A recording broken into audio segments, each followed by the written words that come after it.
ጋቤሮ የልጅ ኢዲን እንጂ እኔ አልጥልም አገባለሁ ብዬ ቃል ገባለሁ። እንዴት ነበር ታዲያ?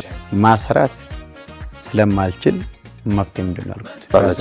ብዙ ሰዎች አይችልም አይሰራም ብለው አምነው ነበር። መጀመሪያ ሽምግልና ተላከው በመሃል ደግሞ ተፈረሰ። ማታ ዳቦ ይስማል ወጣ። ማን ነው? ስማርት ነው። ስማርት በእንግሊዝኛ ወጣ።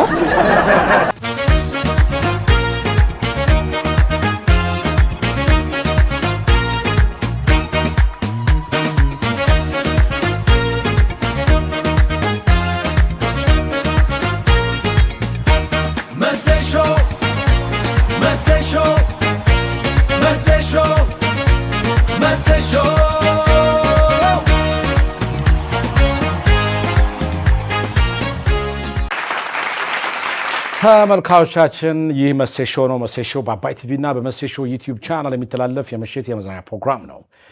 የመጀመሪያው ፕሮግራማችን የእንግዳ ፕሮግራም ይሆናል። ዛሬ በጣም ደስ የሚሉ ባለትዳሮች ጋብዤላችኋለሁኝ። ለ9 ዓመታት በትዳር ቆይተዋል። በጣም አስገራሚ ታሪክ አላቸው። በትዳራቸው ያሳለፉትን ውጣ ውረድ እና ስለ ትዳራቸው አናግራቸው ዛሬ የመሴሾ እንግዳ አድርጌያቸዋለሁኝ። ዳቢ ጃምቦ እና ፋኤ ፍቃዱ ይባላሉ። እስቲ ዛሬ በክብር ተቀበሏቸው። እስቲ በክብር ዳቢ እንዴት ነህ? ደህና ነህ? ሁሉ ሰላም? እንዴት ነሽ ፋኤ? አይ ፋኤ በደንብ በቃ የደመኛ የኦሮሞ ወጣት የኦሮሞ ሴት እንኳን ደህና መጣችሁ። እንኳን ደህና ቆያችሁ። እስቲ ቁጭ በሉ። እስቲ እንኳን ደህና መጣችሁ። ስለመጣችሁ በጣም ደስ ብሎኛል። በነገራችን ላይ እንግዶቻችን የመጡት ከአዳማ ነው። ከአዳማ ድረስ ስለመጣችሁ ለመሴሾ እንግዳ ስለሆናችሁ በጣም ነው የማመሰግነው። በጣም እናመሰግናለን። እና በጣም የእናንተ ታሪክ ስሰማ በጣም ተገርሜ ነው። ያው ዳቢ በአጋጣሚ በደረሰብህ ጉዳት ያው 2 እጅህን አጥተሃል እና ደግሞ ከዛ በኋላ ችግሮችን ተጋፍጠህ ለስኬት በቅተሃል። ዛሬ የምናወጋው ታሪክ ይሆናል እና ዳቢ በጣም ጎበዝ፣ ችግሮችን ተቋቁሞ ለስኬት የበቃ ነው። እስኪ ለዳቢ እህታችን ፋኤ ደግሞ ያው በፍቅር ከዳቢ ጋር ለ9 ዓመታት አብራ የቆየች ናት። በጣም አሪፍ ሴት ናት። ታሪኳን ስሰማ እስኪ በኋላ ትጠየቃለች። ለፋኤ በጣም ደስ ይላል። አዳማ እንዴት ነው? አዳማ አሪፍ ናት። ለስራ የምትመች ናት በጣም። አሁን ደግሞ በጣም አምራለች ከተማዋ። የሌለ ነው። አይ ጥሩ ነው። እዛ መጥቼ ማናገር ነበረብኝ እናንተን፣ ግን ያው እኔን አክብራችሁ ስለመጣችሁ በጣም አመሰግናለሁ። እኛም እናመሰግናለን። እስኪ ለሰጡኝ አክብሮት እንዴት ነህ ዳቢ? ሰላም። ያው እንግዲህ ዳቢ ያው ብዙ ታሪክ አለህ ይታወቃል። በተለይ ያው እጅን ስታጣ የደረሰብህ ጉዳት በጣም ከፍተኛ ነው። ሁላችንም እንካፈለዋለን። ከዛ በፊት ነው እንግዲህ ፍቅር የጀመራችሁት አይደለም? ይሄ እጅን ከማጣት በፊት ነው። እንዴት ተዋውቃችሁ? መጀመሪያ የተዋውቃችሁበትን አጋጣሚ አውሩኝ እስኪ። የዛሬ ስንት ዓመት የተዋውቃችሁት? አውሪ እስኪ። የዛሬ 9 ዓመት ነው። የዛሬ 9 ዓመት የተዋውቃችሁት? የት ነው? እንዴት ነው? እስኪ መጀመሪያውን ቀን አስታውሱኝ። ትምህርት ቤት ስንማር ጊዜ ነው ተዋወቀን። አብረን ነው ተማረን ትምህርት። ኧረ ስንተኛ ክፍል ያላችሁ? 10 ክፍል። 10ኛ ክፍል።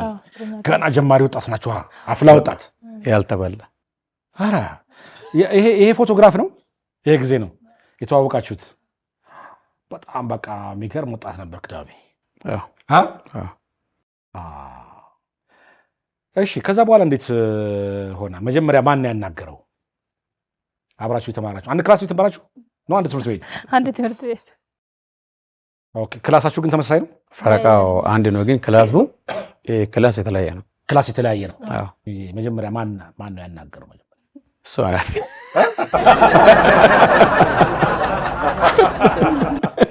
ምን አለች?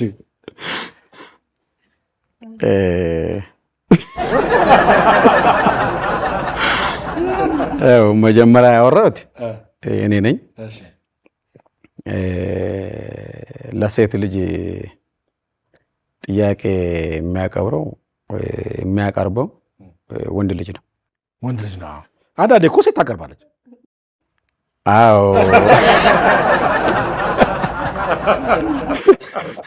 ታቀርባለች አንዳንድ ጊዜ። አዎ ሲያይ መጠየቅ ስለፈራች ነው እንጂ ሀሳብ አላት። የአይን ፍቅር ይዟት ነበረ። አዎ ኧረ አዎ በቃ ያን ጊዜም እኮ የአይን ፍቅር የምታስይዝን ታስታውቃለህ? ያን ጊዜ አዎ ያኔ ገና ወጣት ነኝ። ፎቶ ሲያይ ብዙ ነገር ይሰማኛል። ምን ይሰማል? ፎቶ 10ኛ ክፍል እንደጨረስኩ ነው የተነሳሁት። ከዛ በኋላ ወደ መንግስት ሰራተኛ መጣ። ግን ይህ ፎቶ ያለ ነው ለሷ ጥያቄ ያቀረብኩት። ፎቶ ስታይ ያምራል። አዎ ያን ጊዜ ጥያቄ ሲያቀርብልሽ ምን አልሽ አንቺ? እሺ አልሽው? እንዳያመልጠኝ እንዴ ይሄን የመሰለ ወዘና ጎፈሬ በቃ እሺ አልሽው? ከዛ ጀመረ ጓደኝነቱ። ጓደኝነቱ ቀጠለው። ከዛ በኋላ እኔ ወደ ስራው ገባሁ፣ ወደ መንግስት ስራ። መብራት አልገባ መብራት አልገባም። እንደውን ወደ የለም ያኔ ጥንቃቄ አይደረግም። መብራት ስትሰራ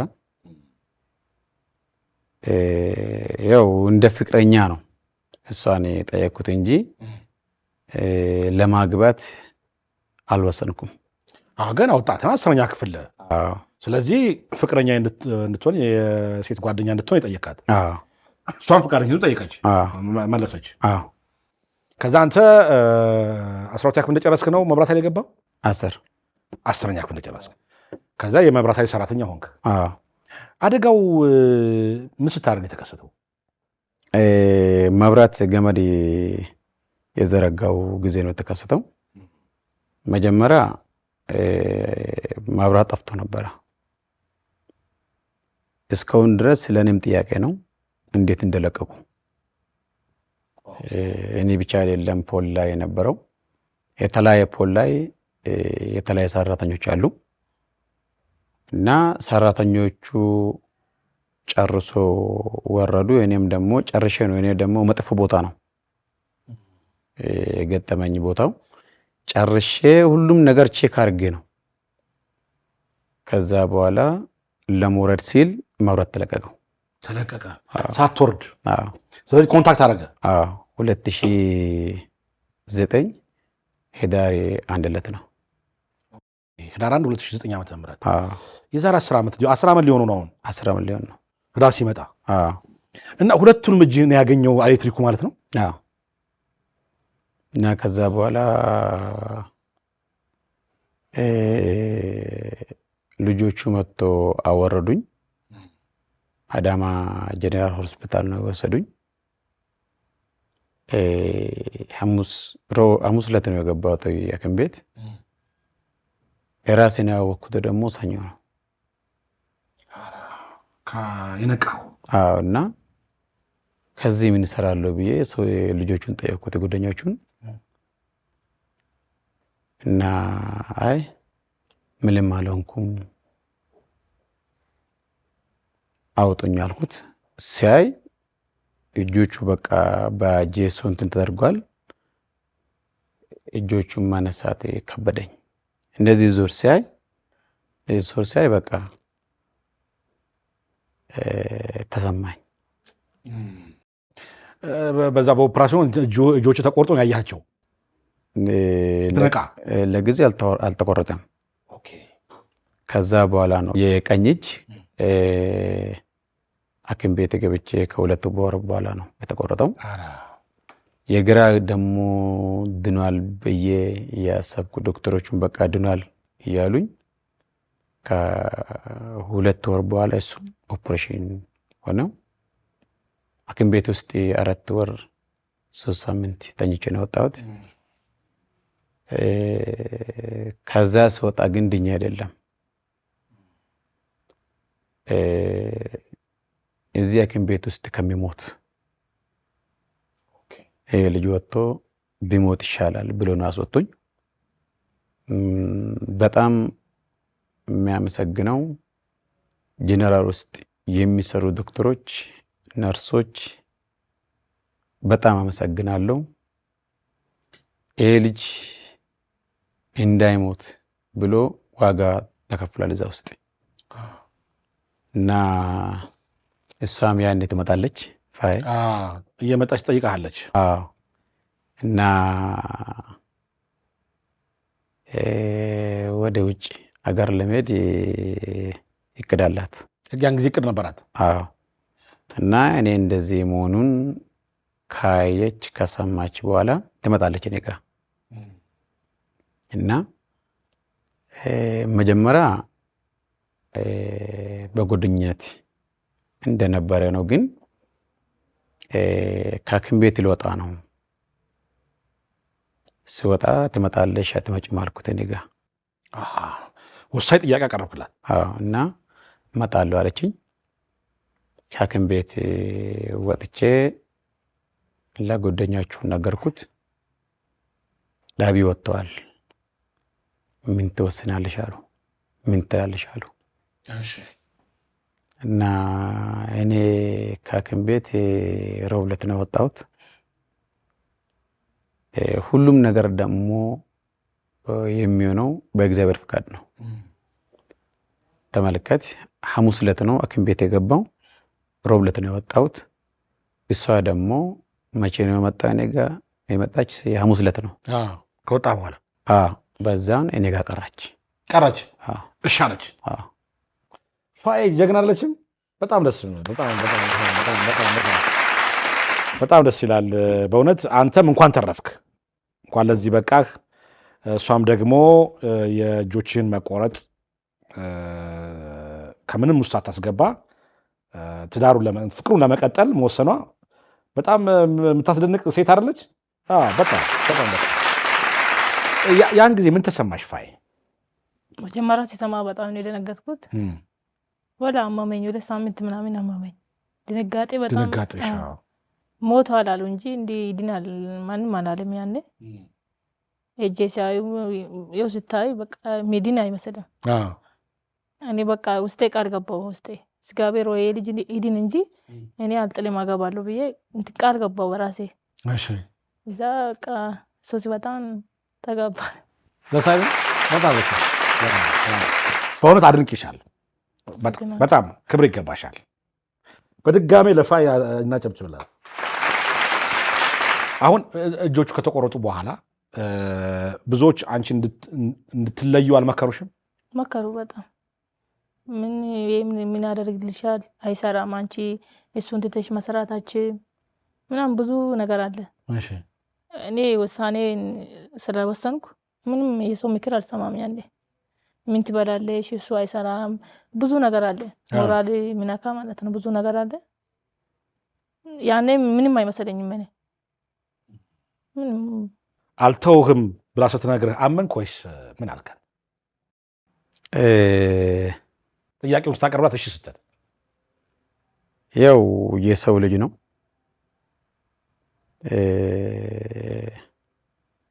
እሺ ካለች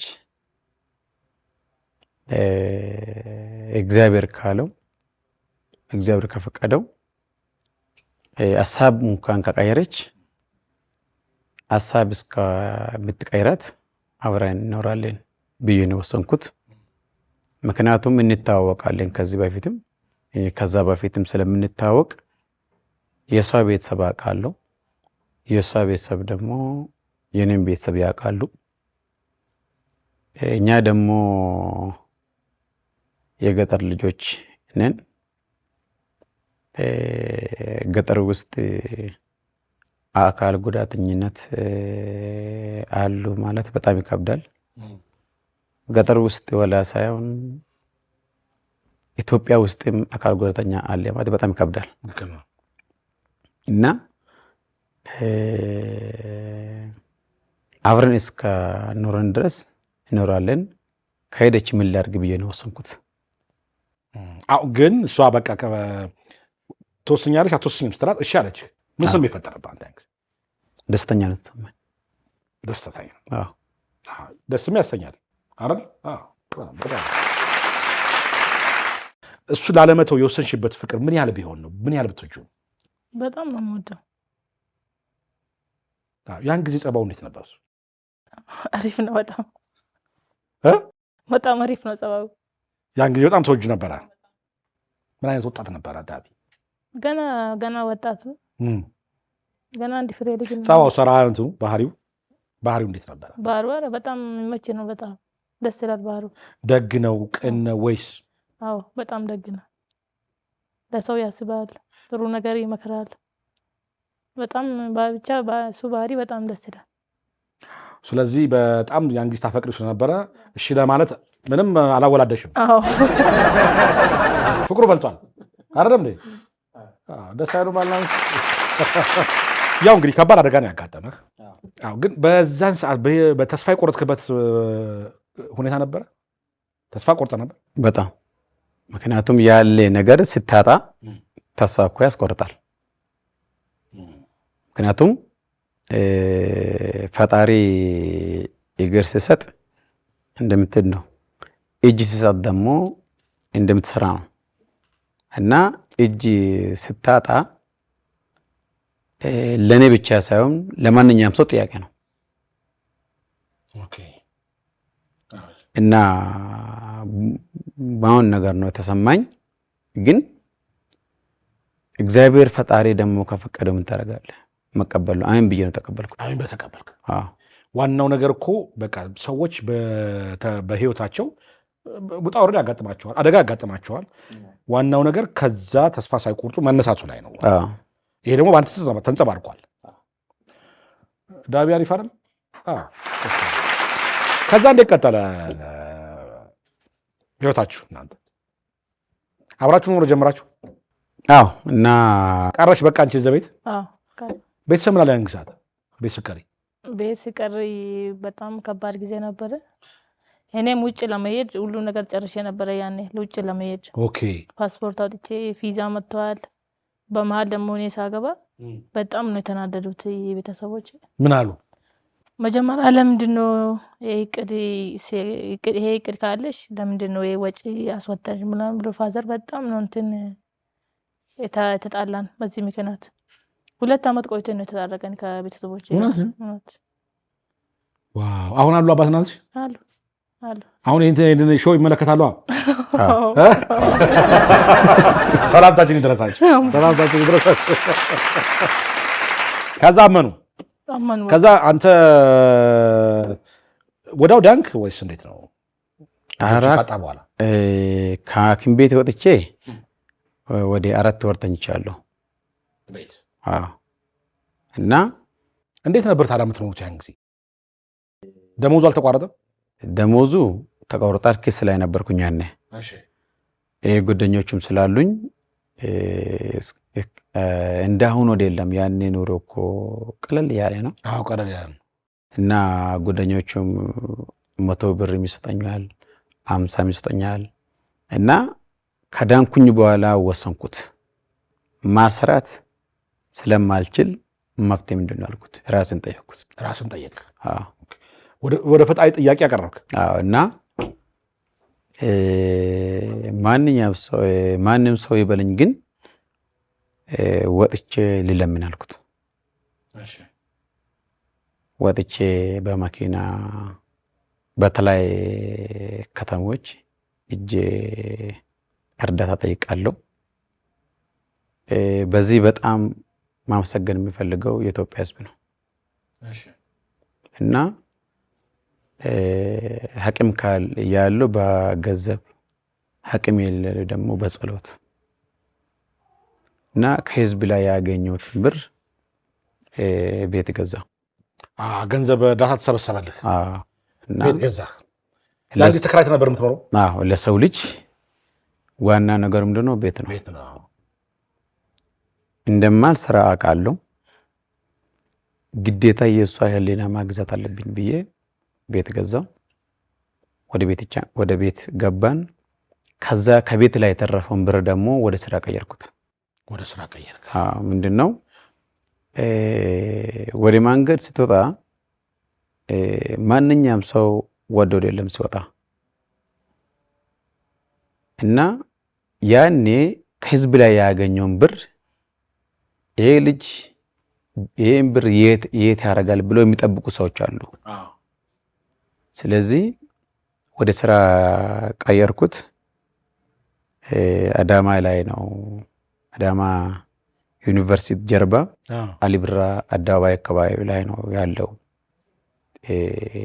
እንጨት ቤት ነው ያለኝ። እንጨት ቤት ከፈትክ?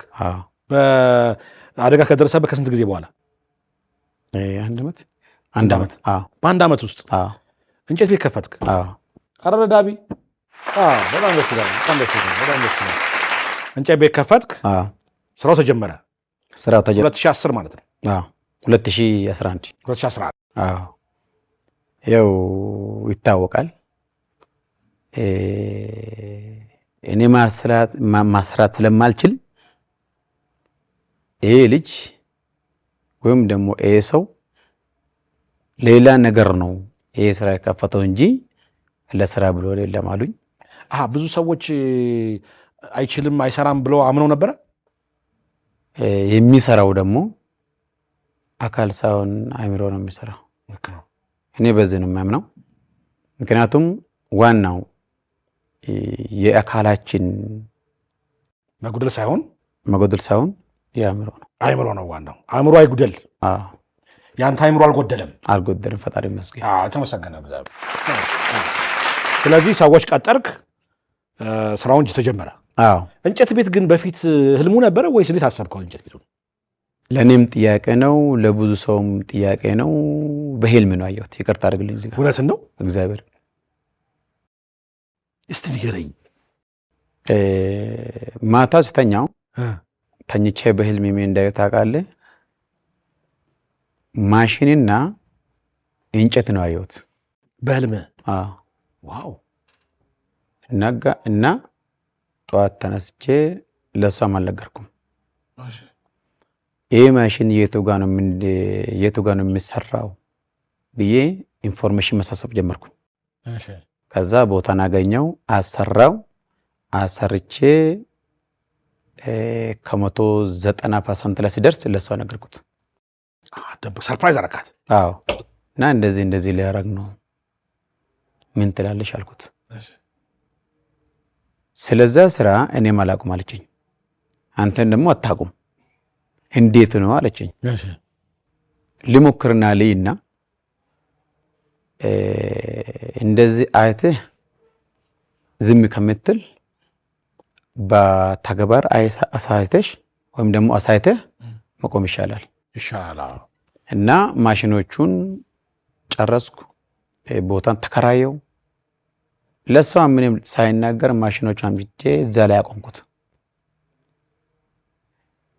በማግስቱ እሷ ወስጄ ማሽኖቹ ይሄን አልኩት። ባስማ ተጀመረ። በቃ ተጀመረ። በሁለት ሰራተኛ ነው ተጀመረው። አሁን ከኔ ውጪ ማሽን ላይ የሚሰሩ ሰራተኞች፣ ዘበኞች፣ ካሸሮች ተጨምሮ ወደ 15 ሰራተኛ አለኝ። 15 የስራ ሰው ስራ ድል ፈጥራል። ታዳዳቢ ጀግና አይደለም? ዋው ዋው ዋው ዋው!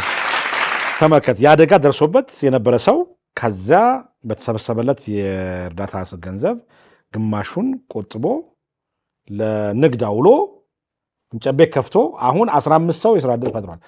አንተ እንደገና ስኬታማ ሆናል በኑሮ በቤት። በጣም ደስ የሚል በጣም እና በዛ ምክንያት የተነሳ ነው 2015 ነው እንዳጋጣሚ ሆነው የኦሮሚያ ፕሬዝዳንት አቶ ሽመልስ አብዲሳ አዳማ መጡ። ያ ፕሮግራም ላይ ተሳትፎና ሽልማት ወሰድኩት። ከነሱ ይሄ ፎቶግራፍ ያኛው ሽልማቱ ነው። ዋንጫና ሜዳሊያው ከነሱ ነው ወሰድኩት። ወስጄ ከአንድ ወር በኋላ ነው የኦሮሚያ አይደለም የአዳማ ፓርቲና ብልጽግና አቶ አለማየሁ ቱሉ ላይ ዋንጫ ወሰድኩት። ዋንጫ ወሰድከው። አዎ ከዛ በላይ ይገባል። በጣም አይገባውም? በጣም ይገባዋል። ደስ ይላል በጣም። አየህ እግዚአብሔር በቃ ጥሎ አልጣለህም። አንተም ተስፋ ሳትቆርጥ ደግሞ እንደገና ተነስተህ ለስኬት መብቃት ህይወት እንዲቀጥል ማድረግ በጣም ጎበዝ ነው። በእውነት በጣም አድንቄያለሁ እኔ አመሰግናለሁ። ከዚያ አሁን እንግዲህ በጓደኝነት ነበረ። ከዚያ አደጋ ደረሰ። ከዛ ትዳሩ አብራችሁ መኖር ጀመራችሁ። ከዚያ ሽምግልና ሆነ ሰርግ አድርጋችኋል የሚባል ሰምቻለሁ። ሽምግልና ተላከ? እንዴት ነው ተላከ? መጨረሻ ላይ ተላከ። ከስንት ዓመት በኋላ? ከ2 ዓመት በኋላ እንጨት ቤት ከተቀመጠ በኋላ ተላከ። ላክ ሽማግሌ? አዎ ተላከው። የት ነበሩ የሚኖሩት ሰዎች? የኔም የሷም ገጠር ነው። አዎ መጀመሪያ ሽምግልና ተላከው። በመሃል ደግሞ ተፈረሰ። አዎ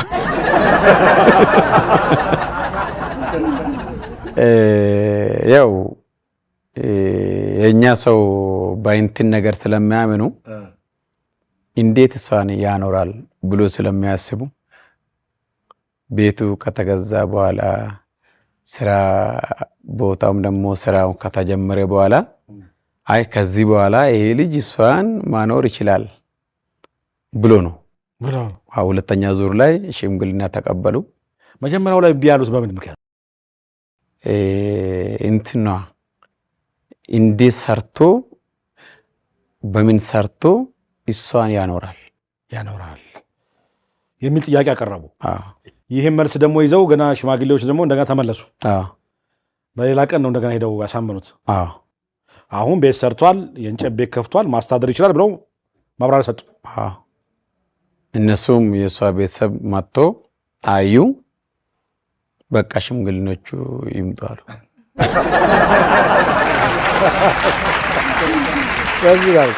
ከዛ በኋላ እሺ ከተባለ በኋላ ቤተሰቦችሽ ተስማሙ። ሰርግ ተሰረገ። ከዛ በኋላ ተደረገ ሰርግ። ድል ድግስ ያለ እስኪ የሰርጉን ፎቶ ነው። ዋው! የሰርጋችሁ ፎቶ በጣም ደስ ይላል። በጣም አሪፍ ነው። በጣም ደስ ይላል። ይሄ እንግዲህ ከአብራችሁ መኖር ከጀመራችሁ ከ2 ዓመት በኋላ ሰርጉ እንዴት ነበር? አሪፍ ነው። በጣም የሚያምር ሰርግ ነው። ሚዜዎች እነማን ነበሩ? ጓደኞች ናቸው? የኔ ጓደኞች ናቸው። ያንቺስ? እኔም እንደዛ ጓደኞች እዛው አዳማ የሚኖሩ? የዳቦ ስም ወጣ እንዴ? ማን የዳቦ ስም? የቤተሰብ ስም ማለት ነው። በዳቦ ማታ ዳቦ ስም አልወጣም? ወጥቷል። ማን ነው? ስማርት። በእንግሊዝኛ ወጣ? ዋው! ስማርት ነው። የሰርጋችሁ ጊዜ ምንድን ነው የነበራችሁ ስሜት? እንዴት ነው? በጣም ሰርጌ በጣም ደስ አለኝ። ምክንያቱም በጣም ብዙ ጊዜ ስለቆየን 2 ዓመት በኋላ ነው ሰርግ የተደረገ። ሲደረግ ጊዜ በጣም ደስተኛ ነኝ እኔ። ሰዎች ምን አሉ ያን ጊዜ? ሰዎቹ የሚያወሩት ብዙ ነገር ነው። ብዙ ነው። ምን ሆነሽ ነው አንቺ? ቆይ ገና ልጅ ነሽ። ምን ሆነሽ ነው የውሳኔ ወሰንሽው? ምናምን ብዙ ነገር አለ። የሰርጉም ገለታ እንደዛ ተባለ? የሰርጉ ዕለት አይ ቤተሰቦቼ ሳይሆን እንዲህ የሀገር ሰዎች አሉ አይደለም። አልተገናኘንም። ያኔ የተገናኘ ከ2 ዓመት በኋላ ነው የተገናኘን። እዛው በሰርግ ምክንያት ነው የተገናኘ ነው። እዛ ብዙ ነገር አለ። ግን እኔ ምን ደስተኛ ነኝ እኔ በጣም ታቢ ጋር በመኖርሽ በጣም ደስ ይላል። ፋይዳ ሳትልም ከሰርጉ በኋላ ልጆች ተወለዱ? ከስንት ዓመት በኋላ ተወለዱ ልጆች? የሰርግ ጊዜ እኔ እርጉዝ ነበርኩ። የ4 ወር እርጉዝ ነበርኩ። ኧረ እባክሽ ቀብር ተይዞ ነው ቬሬ የተለበሰው? በጣም ደስ ይላል። አሁን ስንት ልጆች ወለዳችሁ? 3 ልጅ። 3 ልጆች? ስንት ዓመት ናቸው አሁን? የአንደኛ 7 ዓመት ነች፣ ሁለተኛ 4 ዓመት፣ ሶስተኛ ደግሞ 1 ዓመት ከ9 ወር። ገና መጫት ነሻ? ዋው! በጣም ደስ ይላል። አሁን እናንተ የ3 ልጆች እናትና አባት ናቸዋል። እግዚአብሔር የተመሰገነ ይሁን። ከዚህ በጣም ስኬት ምን አለ? እግዚአብሔር ለታምር ነው ያቆየህ አንተ። በጣም እግዚአብሔር ተመሰገነ ይሁን። አሜን። ኧረ ለእግዚአብሔር ክብር ምስጋና። አሁን ትዳር እንዴት ነው? ትዳር አሪፍ ነው። ስለ ትዳር መገለጽ በጣም ይከብደኛል። ትዳር ማለት ሁለተኛ ህይወት ማለት ነው። ለምን ሳታገባ በፊት አንደኛ ህይወት ነው። ስታገባ ደግሞ ሁለተኛ ህይወት ነው። ሁለተኛ ህይወት መያዝ ደግሞ በጣም ይከብዳል። በተለይ ለኔ እግዚአብሔር ነው የረዳኝ እንጂ ትዳር ይዤ ልጆች ወልጄ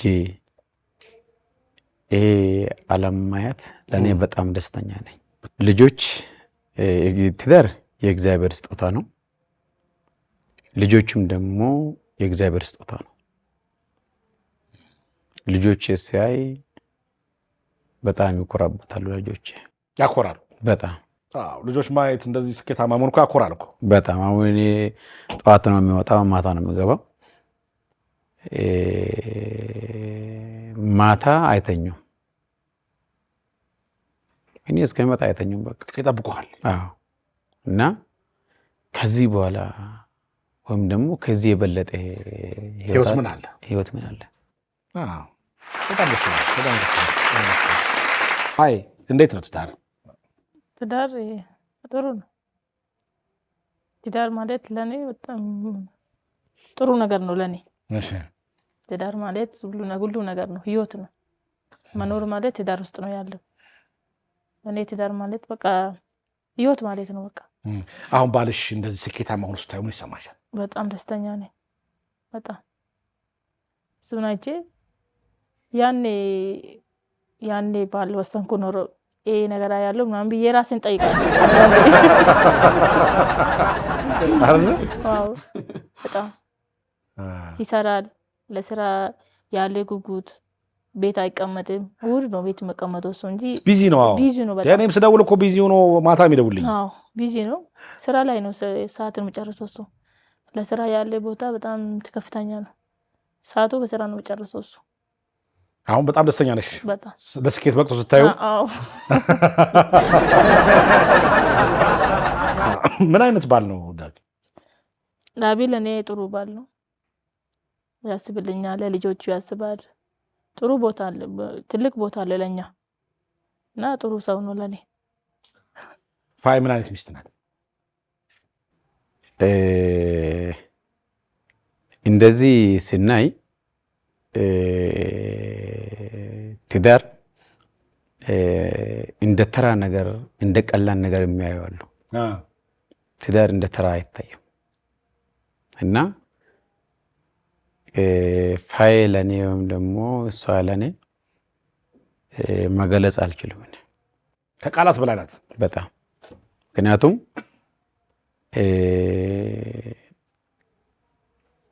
እናት ለማለትም ይከብደኛል፣ ሚስቴ ለማለትም ይከብደኛል፣ እህቴ ማለት ይከብደኛል። እንደዚሁ ጄኔራሊ ወይም ደግሞ አጠቃላይ አካሌ ነው ከተለጣት አካሌ ናት። ደስ ይላል። እስቲ ፍቅርን ግለጽላት። ለሷ ፍቅር ምን ብዬ ልግለጽ? እወድሻለሁ፣ የኔ እናት፣ የኔ እህት፣ የኔ ሚስት ለማለት ይችላል። አሁን ቅድም እንዳልኩ እችላለሁ፣ ግን እንደዚሁ አጠቃላይ አካሌ ናት ብዬ ብገልጽ እኮ ለኔ አልከ። ግን ለሷ ደግሞ እስቲ የሆነ ነገር ፍቅርን ግለጽላት። አንቺ ለኔ አካሌ ናት። በጣም ወድሻለሁ፣ በጣም አከብርሻለሁ። ቃላት የለኝም ላንቺ። ኑርልኝ። በጣም እስቲ ፍቅርሽን ግለጭላት።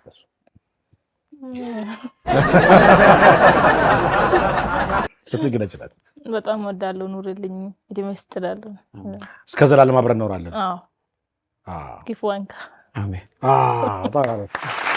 ምን ማለት ነው በኦሮምኛ? ምንድን ነው ያለችው? ወንቲያማን ስንቱቅን ምን ማለት ነው? ወንቲያም ክፉ አይንካ። አዎ ክፉ አይንካ። ከዚህ በኋላማ በቃ ባይዘው ዳግም ከዚህ በኋላ ክፉ አይንካ። በቃ አልፎታል እኮ ከዛ በኋላ ከዚህ በላይ አንተ ሁለተኛ ዕድል ሰጠን እንደ ህይወት። ስለዚህ ስኬት ነው ከዚህ በኋላ የሚሰማኝ ስሜት። ስለዚህ የትዳራችሁ ስኬት ሚስጥር ምንድን ነው ማለት ይቻላል? እንደዚህ የተሳካው በምንድን ነው ብሎ ታስባለህ? መግባባት ነው።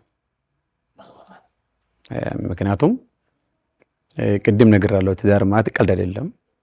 እንደ ተራ እንደ ቀልድ የሚታይ ነገር የለም እና ለኛ ስኬት የሆነው እንደዚህ ሳይ እግዚአብሔር ነው። የኔ ሁሉም ነገር ችላ እኔ ደግሞ የሷ ሁሉም ነገር ችዬ መግባባት ነው የትዳር ስኬት። አዎ ከዛ በላይ ደግሞ የሚታየኝ ነገር እኔ የፈለገ አንደኛው ወገን ችግር ቢደርስበትም ፍቅሩ እስካለ ድረስ መዋደዱ እስካለ ድረስ ግን አብሮ መቀጠል፣ አካል ጎደለ ነጣ ገረጣ ብሎ እንደማይተው ፋኢ ያሳየች ይመስለኛል። አይደለም? እውነተኛ ፍቅር ያሳየች ይመስለኛል።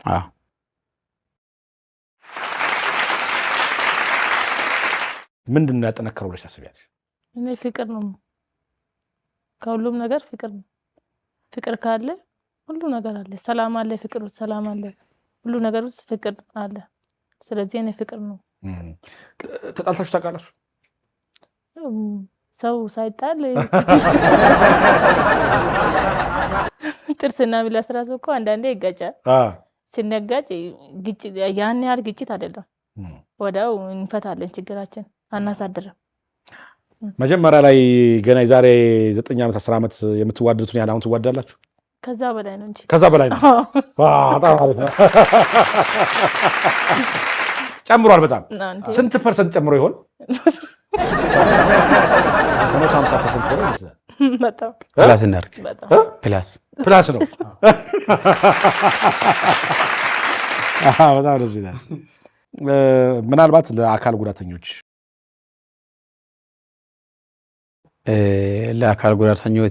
ማስተላለፈው መልእክት ካለኝ ቅድም ነገር አለው የሚሰራው አካል አይደለም አእምሮ ነው፣ ደግሞ ጭንቅላት ነው። ጭንቅላት ያለ ሰው እንደ ማንኛውም ሰው ሰርቶ መኖር ይችላል። አሁን እኔ እዛ ሰራተኞቹ ጋር ሲሄድ ማስራት አልችልም፣ ትእዛዝ ነው የሚሰጠው። ሰራተኞቹ ደግሞ ትእዛዝ ተቀብለው ነው የሚሰሩ። ስለዚህ ያገኘውን ገንዘብ ወደ ስራ መቀየር ነው። ምክንያቱም እኔ አሁን የሚሰማኝ ነገር ምንድነው ይህን ስራ ባይኖረኝ ትዳሬ በምንድን ነው የምተዳደረው ልጆቼ ብዬ ነው የሚያስበው። ስለዚህ ከሰው ላይ ሁል ጊዜ እርዳታ አናገኝም። ስለዚህ ያገኘውን ደግሞ ወደ ስራ መቀየር ነው። ለመና እስከ መቼ ነው? ምክንያቱም ሙሉ አካል ያለው የሚለምኑም አሉ። ግን ይሄ እስከ መቼ ነው? ስለዚህ አካል ጉዳተኞች እኛ አካል ጉዳተኛ ነን ብለን ሰው መለመን አቁመን ከሰው ሊያገኘውን ለምንን ያገኘውን ገንዘብ ወደ ስራ መቀየር ነው ያስፈልጋል። እኔ በጣም ያንተ ብልጥ በጣም የገረመኝ ነገር ለታመህ አደጋ ደርሶብህ ገንዘብ ተሰብስቦልህ ያን ገንዘብ በአግባቡ መጠቀምህ ለቁም ነገር መዋል በጣም ትልቅ ጀግና የሚያስብልህ እዛ ላይ ነው አይደለም? ብዙዎቻችን ችግር ደርሶብን ገንዘብ ከተሰበሰበ በኋላ በከንቱ ማዋል እንደ ፍጆታ ለአስቤዛ የሚያውሉ ብዙዎች አሉ፣ ወደ ስራ የማይቀይሩ። ስለዚህ ያንተ ትልቁ ትምህርት የሚመስለኝ እንደውም እዛ ላይ ነውና የህይወት ስኬት መጀመሪያ ከርቧ ተርኒንግ ፖይንቷ እሷ ናት። ስለዚህ በጣም ትልቅ ትምህርት የሚሰጥ ይመስለኛል ይሄ ያንተ ታሪክ አይደለም? ፋይ እንግዲህ ከወጣቶች ከእናንተ ፍቅር ከእናንተ ትዳር ምን ሊማሩ ይችላሉ? ከኛ ላይ ብዙ ነገር ይማራሉ ብዬ አስባለሁ። እኔ አሁን በፍቅር ያለ ጊዜ አሁን ሰው ፍቅር ላይ ብዙ እንትን የለም አሁን ማለት ነው። አሁኑ ጊዜ ሰው ይፋቀራል፣ ምንም ይፈታል ምናምን ብዙ ነገር አለ። እኛ ላይ ብዙ ነገር ትምህርት ይውሰዱ ይላለሁ እኔ። ዋና ፍቅር ነው። ፍቅር ውስጥ ሁሉ ነገር አለ። ፍቅር ካለ ነው እግዚአብሔር ራሱ ፍቅር ሲኖር ነው የሚገኘው አይደል? እና ተዋደዱ ይላለሁ እኔ። በጣም አሪፍ ቆይታ ያለ ነው። እንደ ምናልባት አንተን ካገኘው ዘንዳ የማነሳው ጉዳይ ዳቢ በጣም በበጎ አድራጎት ስራ ላይ ይሳተፋል። ይሄ ብቻ አይደለም፣ ትዳሩን ስኬታማ ከማድረግ ባሻገር ለሌሎች ሰዎች ደግሞ ህይወት ለመሆን ለሌሎች ነገር ጥሩ በማድረግ ላይ ይሰራል። እስኪ ይህን ጉዳይ ንገረኝ። ገንዘብ ወይም ደግሞ ሀብት የሚሰጠው እግዚአብሔር ነው። ለተሻገረው ሰው ደግሞ መስጠት ግዴታ ነው። ለምን? እግዚአብሔር ያን አንተን ይባርካል። አንተ የምታገኘውን ገንዘብ ወይም ደግሞ እኔ የሚያገኘውን ገንዘብ ሌላ ቦታ ከሚያባክን አንዴ ሁለቴ እስር ቤት ውስጥ የነበሩ አንዴ ሁለቴ አብልቻለሁ። አንዴ ሁለቴ አብልቻለሁ። እስረኞችን ትጠይቃለህ? ማረሚያ ቤት እየሄድክ? ሐኪም ቤት እሄዳለሁ። ሐኪም ቤት ትጠይቃለህ? ሄጄ እጠይቃለሁ። የአካል ጉዳተኞችም ጋር እሄዳለሁ። ለምን? ህይወት ትቀጥላለች። እዚህ ምድር ላይ እስከምንኖር ድረስ በጎ ስራ ማስራት ግዴታ ነው። እግዚአብሔር ከኛ ላይ የሚፈልገው እሱ ነው። ስለዚህ በዛ ላይ እሳተፋለሁ። በጣም የሚገርም ነው። ኧረ ሞራል። አንተ ከዛ ህይወት ወጥተህ ስኬታማ ሆነ እንደገና ለሌሎች መኖር፣ ለቤተሰብ መኖር፣ ለሌሎች መጠየቅ፣ ማጽናናት፣ በጎ ማድረግህ አንተን እግዚአብሔር ለሆነ ነገር ነው የፈጠረህ አይደል? በጣም ወደፊት ምን ማድረግ ታስባለህ? ምንድን ነው ህልምህ? ያው የሰው ልጅ ነው ያስባል። የአንተ ሀሳብ ደግሞ የሚያሳካው እግዚአብሔር ነው። ግን ወደፊት ብዙ ህልም አለኝ።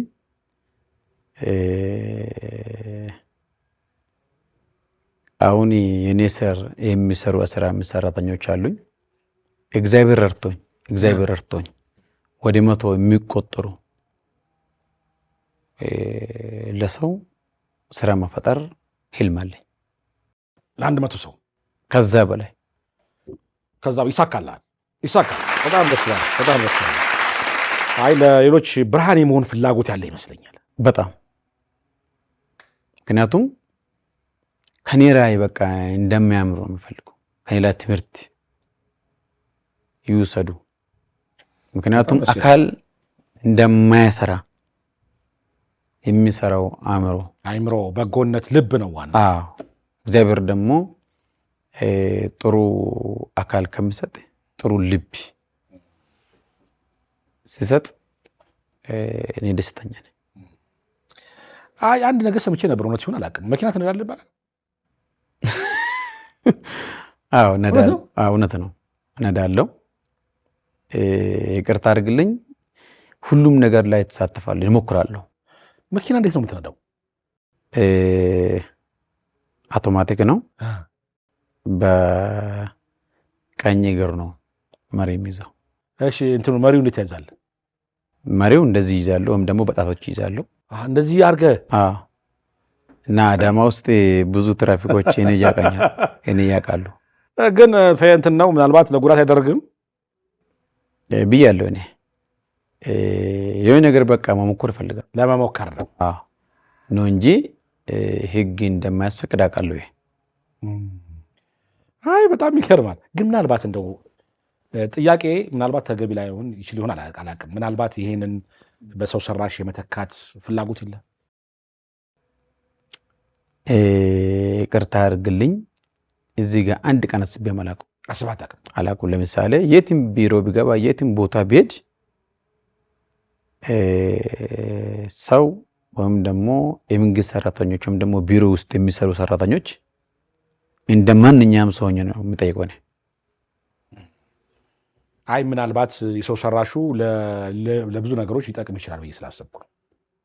ምናልባት ኢትዮጵያ ውስጥ ይሄ አይነት ነገር አለ። ምናልባት ነገሮችን ከሰው ሰራሽ አካላት ማምረቻ ጋር ግንኙነት ቢፈጠር ምናልባት እንደዚህ አይነት ቢተካልህ የሚል ጥያቄ ነው። ዝም ብሎ ከመልካም ሀሳብ ከማሰብ አስቤ ማላቁም ይሄ ነገር ቢያረክ ወይም ደግሞ ካረኩኝ ከእግዚአብሔር ጋር ቢጣልስ ብዬ ነው የሚፈራው። ምክንያቱም እንደዚህ ሆኜ እየሰራው እንደዚህ ሆኜ የኖርኩኝ ያ ነገር ደግሞ ሲያረክ እኔ እንጃ እግዚአብሔር አሳው ገና መጥቶ አያውቅም። አልመጣልኝም እስካሁን። ቢመጣልህ ብዬ አሰብኩ። እኔ እንጃ ከእግዚአብሔር ጋር የሚያጣላል መሰለኝ። ያው አንዴ ሆኗል፣ ሆኖ ነገር ተፈጥሯል። ግን ደግሞ በሰው ሰራሽ ብትጠቀም ሞር ደግሞ አንዳንድ ስራዎችን ለማቀላጠፍ ይጠቅምሃል የሚል ሀሳብ አለኝ። ፋይ ምን ታያለሽ? ቢሆን ጥሩ ነው። እስቲ ምናልባት እንደው ግንኙነትን ብንፈጥር በአጋጣሚ ሰዎችን ባገኝ የሰው ሰራሽን ሰዎች ብንጠይቃቸውና ይህን የመተካት ነገር ቢኖር እኔ ደስ ይለኛል። ይሄ ከእግዚአብሔር ጋር አያጣላ። አስበት። እኔ ጸሎት ላይ አድርግና ጸሎት አደርጋለሁ። ያው የዳቢን እንግዲህ በሰው ሰራሽ እጆች ቢተካ በጣም ደስ ይለኛል። ይህንን ሰው ሰራሽ አካላት ላይ የምትሰሩ አካላት፣ ተቋማት፣ መስሪያ ቤቶች የዳቢን እጅ እንደገና ብንመልስለት የሚል ሀሳብ አለኝ። ጥሬን አቀርብላችኋለሁ። ይህን ፕሮግራም የምትከታተሉ አካላት ካላችሁ እኔንም ዳቢንም ማግኘት ትችላላችሁ። ደስ ይለኛል። ያን ጊዜ ደግሞ እዚህ ተቀይሮ ደግሞ እዚህ ሾው እንገናኛለን። እግዚአብሔር ለዚህ ያደርሰን። አሜን። እግዚአብሔር ካለው ናይስ። ጥሬን አክብራችሁ እዚህ ስቱዲዮ ተገኝታችሁ ይህንን የመሰለ የትዳር ተሞክሮ የህይወት ተሞክሮ ስለሰጣችሁ በጣም ነው የማመሰግነው። እኛም እናመሰግናለን። እግዚአብሔር የበለጠ ደግሞ ይስጣችሁ፣ ያሳካላችሁ። ልጆቹን ደግሞ ለመዳር ለመኳል ያብቃችሁ። አሜን። አንተም ደግሞ ከመቶ በላይ የስራ ዕድል የሚፈጥር ድርጅት አቋቁመህ ለማየት ያብቃን። አሜን። በክብር ሸኛቸው፣ በክብር ሸኛቸው። በጣም አመሰግናለሁ። እኛም በጣም እናመሰግናለን። አንዴ ግንባርን እንድስም ይፈቀድልኝ። እሺ።